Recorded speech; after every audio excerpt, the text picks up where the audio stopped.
Apple's iPhone 14 Pro is said to be the phone that could shake up the iPhone range by potentially bringing in a notably different design from the iPhone 13 Pro. So far, the rumors have hinted at everything from the death of the notch to the return of Touch ID.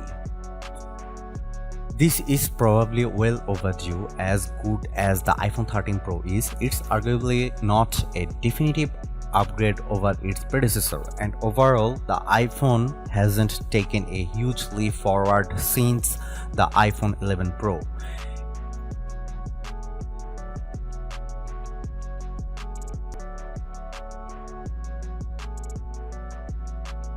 iPhone 14 Pro design. Tipster John Prosser has showcased a suite of renders supposedly based on leaked information which reveal possible big changes for the iPhone 14 Pro. Prosser's renders show a trio of cameras flush with the iPhone 14 Pro's back, but if that sounds nice, you might be disappointed by some rival that show the iPhone 14 Pro models looking a lot like their iPhone 13 counterparts. The raised camera array is back and even bigger on the iPhone 14 Pro. The new phones are also rumored to be 0.2mm thicker than the iPhone 13 Pro and iPhone 13 Pro Max. Other reports also have the rear camera module tipped to get bigger. The reason for this, according to reliable Apple analyst Ming-Chi Kuo, is that a larger module is needed to house a 48-megapixel camera. As a result, another leak claims the corners of the iPhone 14 Pro will be getting rounder to better match the curved corners of the new module. Perhaps the most notable rumored design changes for the iPhone 14 Pro is the removal of the now infamous display notch. Display analyst Ross Young expects Apple to offer a pill-shaped cutout for Face ID along with a punch hole, so there would be two cutouts. This design is now seemingly locked in according to rumors from Everything Apple Pro. This rumor are given more credence with what appears to be a leaked supply chain photo showing off the display panels for all four iPhone 14 models. Our best look at what all the design changes add up to can be seen in some iPhone 14 mockups posted by Alibaba and shared by Mako Takara.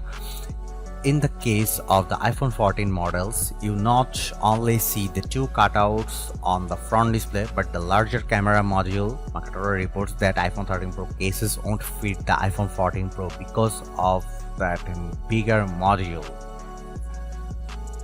Speaking of cases, a claimed case leak shows four iPhone 14 models: the standard iPhone 14, iPhone 14 Plus or Max, iPhone 14 Pro and iPhone 14 Pro Max. Not only is an iPhone 14 mini conspicuously absent, but it also shows how the iPhone 14 Pro will be basically the same size as the standard iPhone 14, which we'd expect given it's the same story for the iPhone 13 and iPhone 13 Pro. But the iPhone 14 Pro Max will be joined by a larger Apple smartphone in the form of the iPhone 14 Plus or Max. Aside from that, the rears of all four phones look set to be similar to their predecessors, with the Pro mode sporting a trio of rear cameras and the standard phones sticking with two snappers. And a fresh set of iPhone 14 Pro renders based on schematics really do a good job at showing off what the evolved design could look like in metal and glass. They don't reveal the surprise design quirks, but rather give us a good impression of how the pill and punch hole camera Face ID cutout will look like, surprisingly decent as it happens. There were some early rumors that Touch ID could make a return in the form of an under-display fingerprint scanner. However, the jury is still out on how likely this is. Analyst Ming-Chi Kuo reckons that there won't be an iPhone with Touch ID or under-display Face ID for another few years. This would have been pretty disappointing, as during these mass quarantine times, having an alternative to Face ID is very handy. But with iOS 15.4, Apple has made it so that Face ID can recognize a legitimate user even when they are wearing a mask. It works remarkably well, meaning Apple may have bypassed the need for fingerprint-centric biometrics. We have only had one leak address the color options for the iPhone 14 Pro. A Chinese leaker claimed that alongside the familiar graphite silver and gold Pro iPhone colors, the new option for this year would be a dark purple. You can see that below in another set of renders, this one coming from artist Sota. In May, Mac Rumors summarized the status of iPhone 14 color rumors thus far, with the addition of the purple option the most radical changes. Otherwise, the report has the black, white, blue, and red options that make up the current iPhone 13 and 13 sections. The pink and green colors would be dropped this time around. As for the iPhone 14 Pro and iPhone 14 Pro Max, the new purple hue would join silver, gold, and graphite as the reported color options. Both the Sierra Blue color available since the iPhone 13 Pro's launch and the Alpine Green version introduced in the spring would be dropped from the lineup. iPhone 14 Pro USB-C. There are rumors that suggest Apple would finally go the USB-C port route with the iPhone 14 Pro, and that would make sense as many of its devices already have USB-C connectivity.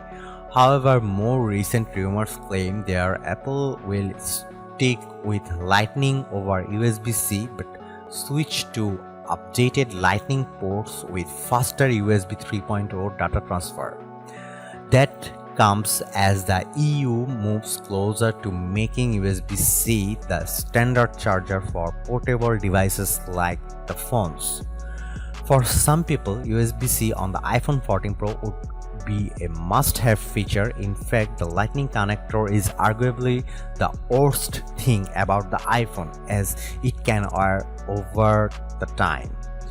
This can make it very difficult to charge your phone. Unfortunately, Apple is unlikely to abandon Lightning unless it has to, given how established the standard and its ecosystem of accessories already is. Meanwhile, Ming-Chi Kuo predicts that Apple will switch the iPhone to USB-C but not until late 2023. If he is correct, and a new report in Bloomerang suggests that he is, it means we won't be seeing an official USB-C iPhone until the iPhone 15 arrives.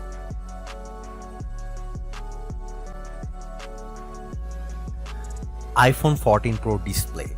One of the biggest upgrades of the iPhone 13 Pro delivered was a 120Hz dynamic refresh rate display. Thanks to the use of an LTPO panel, the screen could go from 120Hz to as little as 10Hz when a fast refresh rate was needed, and thus that helps save on battery life. According to some rumors, the iPhone 14 Pro could build upon this and scale down to as little as 1 Hz, reducing the power drain of a display, and this could enable the reported use of an always-on display. Long rumored to be an upcoming feature for next-gen iPhones, Bloomerang's Mark Gurman has claimed the iPhone 14 Pro will finally get an always-on display, and it will be used to show weather, calendars, stocks, activities, and other data on the lock screen. With the a low refresh rate helping preserves the battery life. The revamped iOS 16 lock screen previewed by Apple in June seems to set the stage for this feature. In contrast, the standard iPhone 14 models are now tipped to get a 90Hz display, which would be an upgrade over the 60Hz of the iPhone 13, but not quite up there with the Pro phones. As for screen sizes, according to Ross Young, the iPhone 14 Pro could increase in size from 6.06 inches to 6.12 inches, and the iPhone 14 Pro Max from 6.68 to 6.69 inches. This will apparently be because of rumored similar bezels and new notch design.